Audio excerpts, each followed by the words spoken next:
안녕하세요. 경제를 거주는 남자 김광석입니다. 반갑습니다. IMF는 왜 한국 경제에 경고하는가? 그런 질문을 정말 많이 하고 계시더라고요. 우리나라가 IMF한테 뭐 잘못한 게 있나? 뭐 잘못 보인 게 있나? 이런 생각도 하실 수도 있습니다. 자, IMF는 경제전망 보고서를 통해서 세계 경제를 나름 진단하고 그 진단된 어떤 결과물에 기초해서 한국 경제에게 뭔가를 권고하고 이런 거 유의하세요 라는 메시지를 전달하고 있는데요. 도대체 한국 경제는 왜 어려운가? 특히 왜 한국 경제가 더 어려운가? 이런 질문에 대해서 답변 드려볼 수 있도록 하겠습니다. 좀 배경사진을 이렇게 꼽았는데요. 보시는 것처럼 굉장히 어려운 또 돌덩이가 많은 이런 오르막길을 어렵게 걸어가고 있다. 이렇게 돌덩이가 많은 그런 길을 보통 표현할 때 락키하다라는 표현을 쓰고 있는데요. IMF가 이번에 4월에 경제전망 보고서를 낼 때 경제전망 보고서의 부제를 락키 리커버리라고 표현했어요. 그러니까 순탄치 않다, 험난하다라고 표현할 수 있는데 이 그림은 IMF 홈페이지에 게시되어 있는 마치 우리 유튜브로 치면 썸네일과 같은 역할을 하는 그림입니다. 그러니까 우리 경제가 이렇게 어렵다, 험난하다, 또 이렇게 어떤 도움 없이는 잘 올라가기가 힘들 수도 있다. 뭐 이런 종류의 의미를 내포하는 게 아닌가. 지금 방금 말씀드렸던 세계경제 전망 보고서에 담겨 있는 그 내용과 함께 또 이번에 발간한 신간입니다. 경제 읽어주는 남자의 15분 경제 특강. 이 책에서 전달하는 핵심 메시지도 함께 여러분께 전달해 드리도록 하겠습니다.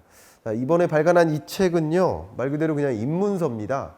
여러분이 제가 이렇게 경기를 판단하고 분석하는 것들을 여러분께 많이 전달해 드리고 있는데, 근데 이 경제를 어떻게 공부를 시작해야 되는지 모르겠다, 어떻게 입문해야 되는지 모르겠다 라고 하시는 분들이 많이 계셔서 제가 2018년에도 경제 읽어주는 남자라는 경제 입문사를 냈었는데 역시 한 5, 6년 만에 경제 입문서를 다시 여러분께 가지고 왔습니다.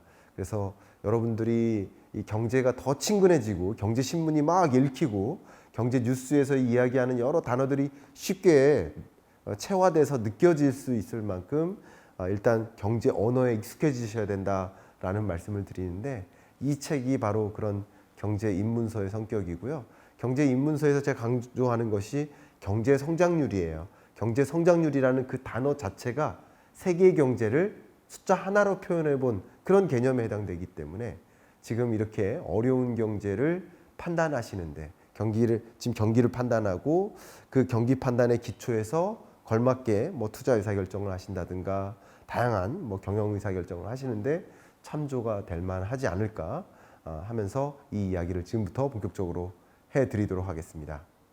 2020년 세계 경제가 마이너스 3.1%로 역사상 가장 충격적인 경제 위기를 맞이했었고요. 21년에 나름 회복되는 듯 했다가 꺼져 들어가죠. 이렇게 빨간색처럼 세계 경제가 암울하게 전개됩니다. 그런데 물론 23년 1월에 전망했던 세계 경제 성장률이 2.9%였는데 23년 4월 들어서 한 분기 만에 수정 전망치를 제시했는데 2.9%에서 2.8%로 하향 조정했습니다.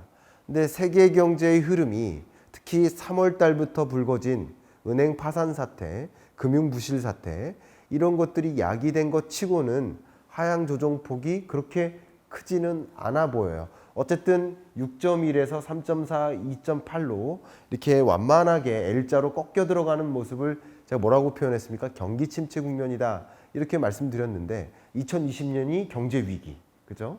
경기 침체 국면이다라고 말씀드렸는데 경기 침체 국면이 굉장히 강하지는 않은 그런 모습이라고 볼 수 있습니다. 실제 미국 경제도 그래요. 지난 22년 10월에만 해도 23년 미국 경제 성장률을 IMF는 1.0%로 전망했어요. 근데 23년 1월 들어서 1.4%로 큰 폭으로 상향 조정했고요. 또 23년 4월 들어서 1.6%로 또 한 번 상향 조정했습니다. 특히 23년 1월과 4월 사이에 은행 파산과 금융부실 사태가 있었음에도 불구하고 미국 경제가 그렇게 강한 경기 침체가 아닌 소프트한 경기 침체로 전개될 것이다 라고 IMF는 바라보고 있습니다. 미국 경제뿐만이 아니에요. 중국 경제는 하향 조정하지 않았습니다. 세계 주요국 경제도 마찬가지예요. 그리고 미국 경제 같은 경우 2번 연속 상향 조정했고요. 다른 나라들도 동결하거나 상향 조정하거나 이런 일들이 22년부터 반복되어 오고 있었는데, 그런데 왜 한국 경제는 보세요. 22년 1월에 한국 경제를 전망했을 때만 해도 3%에 가깝게 성장한다 이렇게 전망했었거든요. 근데 22년 7월 전쟁 직후 그리고 고물가의 역습이 등장한 이래로 2.1%로 크게 낮춰잡았고요.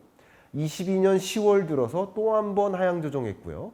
23년 1월 들어서 또 한 번 큰 폭으로 하향 조정했고, 23년 4월 들어서 역시 또 한 번 하향 조정했습니다. 지금 보면 한 번, 두 번, 세 번, 네 번 연속으로 한국 경제만 하향 조정하고 있는데, 제가 이 하향 조정하고 있는지, 경제 성장률을 어떻게 전망하고 있는지 그 주요국들끼리 한번 비교를 해봤는데, 한국 경제만 연속 4번에 걸친 하향 조정을 단행한 모습이에요.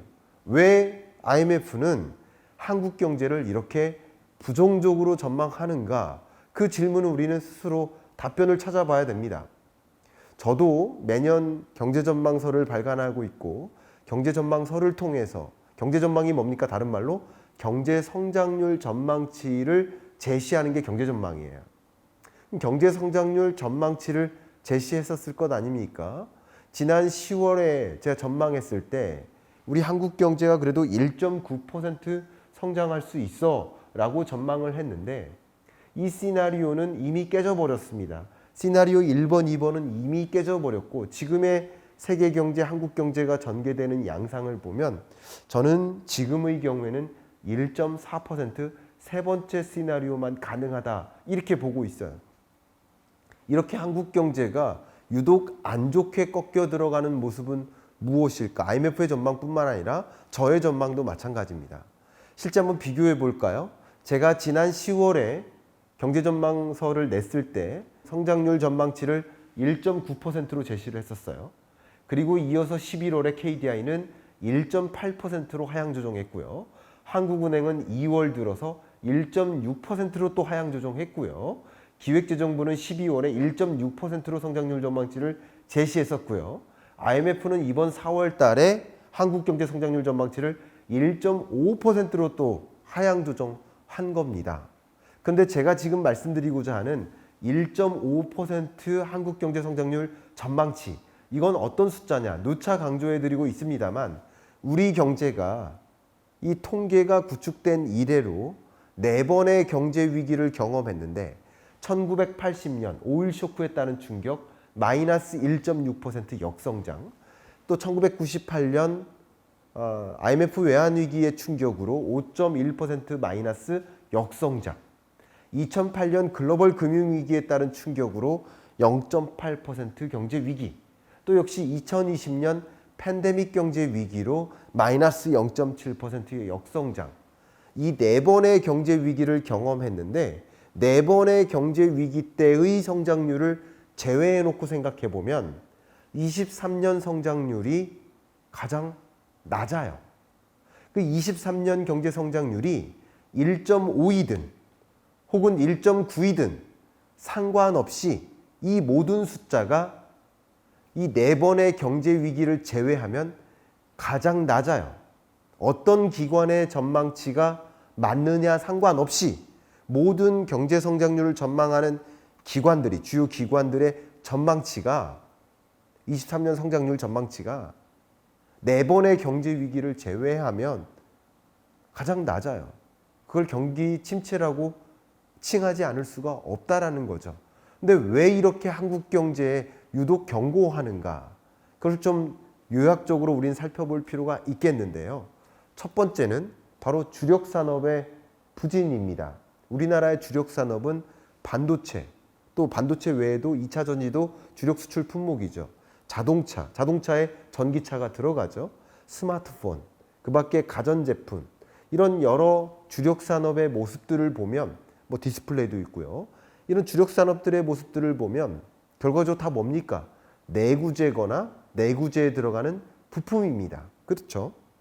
근데 23년 세계 경제가 L자로 경기 침체 국면에 진입할 때 결국 경기 침체를 경험하는 소비자들은 소득도 쪼그라들고 이자는 많고 물가는 높고 하니까 소비 부진으로 연결돼요. 그러니까 소비 부진으로 연결되기 때문에 경기 침체인 거죠.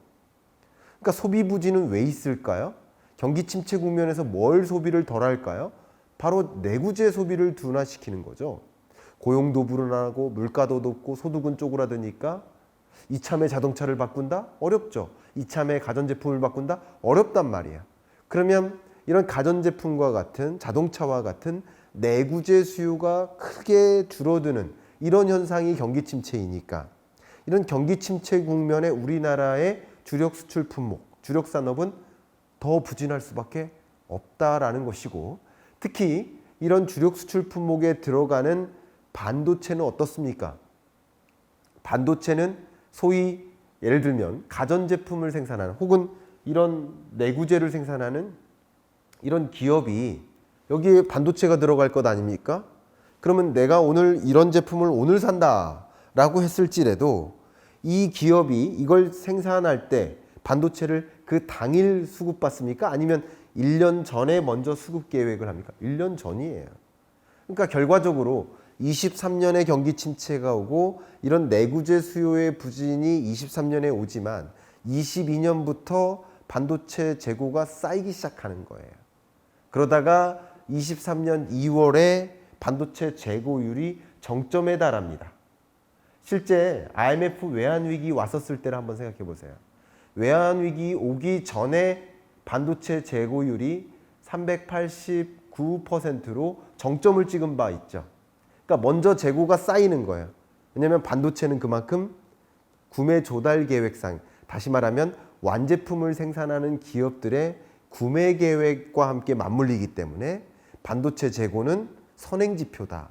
그러니까 반도체 재고가 쌓이고 이게 경제 위기가 오기 전부터 이미 소진되는 거예요. 왜냐하면 경제 위기 이후에 경제가 또 반등하니까 또 재고가 줄어드는 일이 발생하는 거예요. 마찬가지라는 거예요. 그러니까 23년 현재 경기 침체에 직면하니까 23년 연초에 재고율이 가장 높게 쌓이는 겁니다. 이해가시죠?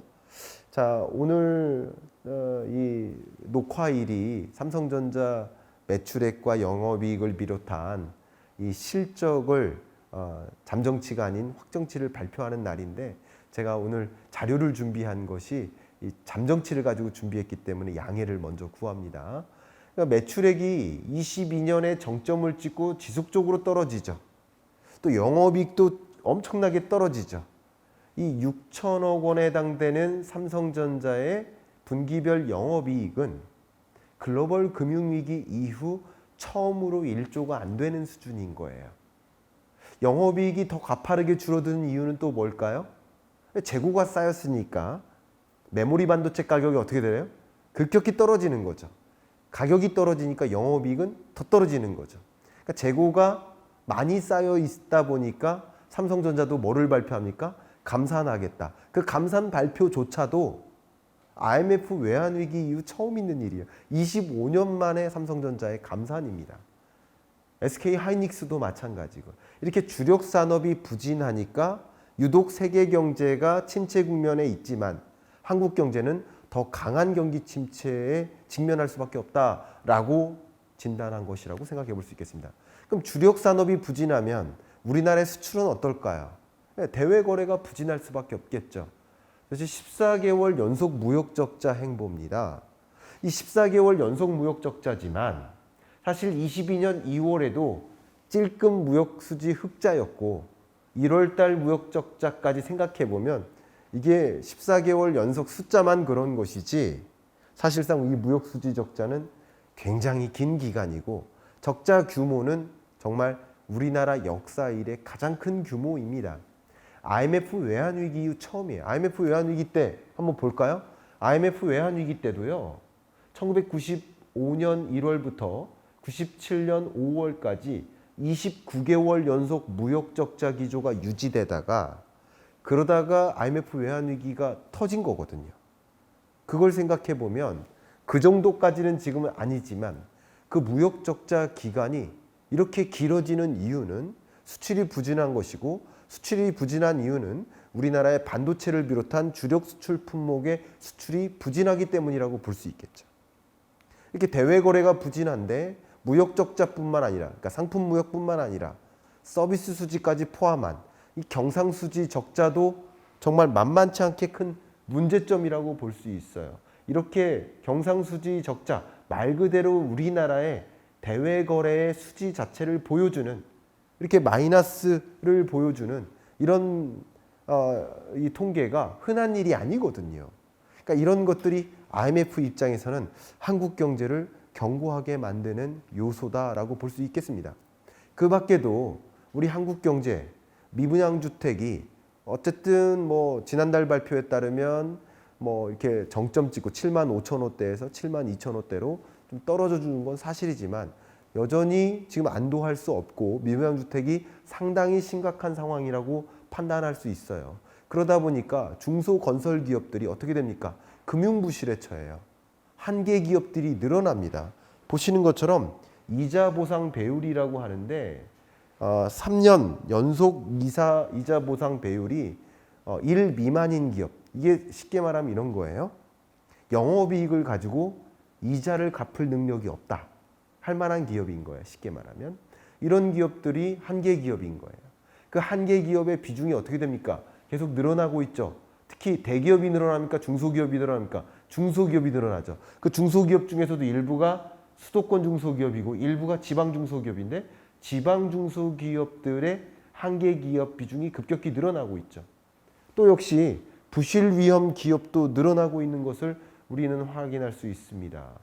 이런 것들을 생각해 보면 특히 어디를 중심으로? 네, 지방 중소기업들을 중심으로 말이죠. 왜냐하면 미분양 주택 문제가 서울을 중심으로 일어나고 있는 거예요. 아니면 지방을 지방인 거죠.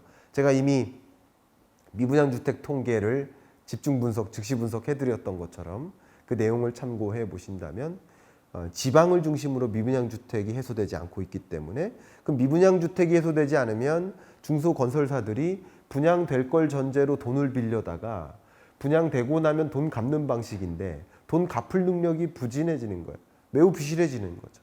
그러니까 이런 것들이 금융부실로도 연결되고 중소건설사들의 도산으로도 연결될 소지가 많다라고 한국 경제의 가장 중요한 걸림돌, 회복의 걸림돌로 역할을 하고 있다라고 IMF는 진단하고 있는 것이 아닌가, 이렇게 판단해 볼 수가 있는 거예요. 상장 건설기업의 이자 보상 배율을 보시면 이렇게 취약기업의 비중도 늘고 있고요. 그죠? 부동산 PF 익스포저 추이를 보면 결국 이 상장 건설기업 중에서도 중소기업들의 부진이 결과적으로 이들이 1금융권이든 2금융권이든 받은 PF 대출을 갚아야 되는데 갚을 능력이 계속 떨어지는 거예요. 특히 어디에? 여전사, 보험사, 증권사, 저축은행과 같은 2금융권, 비은행 금융기관에 대한 부동산 PF 대출을 상환하기가 어려운 여건에 놓여 있다는 것이죠. 그것이 결국 건설사의 부도라든가 금융부실로까지 연결될 수 있음을 IMF는 경고하는 것이라고 해석해 볼 수 있겠습니다. IMF가 유독 왜 한국 경제가 안 좋은가? 미국 경제 상향 조정하고 중국 경제 상향 조정하는데 우리는 미국과 중국에 대한 의존도가 높은 나라인데 보통의 경우에는 이들 국가가 상향 조정될 때 우리나라 경제 성장률도 함께 상향 조정되는 경우가 굉장히 많은데 왜 유독 한국 경제는 더 성장률을 낮춰잡을까? 유독 경고하는가? 그런 질문에 대해서 해답을 좀 찾아보는 노력을 시도했는데요. 여러분들도 어느 정도 그렇게 하향 조정하게 되는 배경에 좀 답변을 찾으실 수 있길 바라고, 이번 주 경제 읽어주는 남자는 이렇게 한국 경제가 왜 이렇게 부진한지에 대한 그런 요약적인 정리를 통해서 마무리할 수 있도록 하겠습니다. 감사합니다.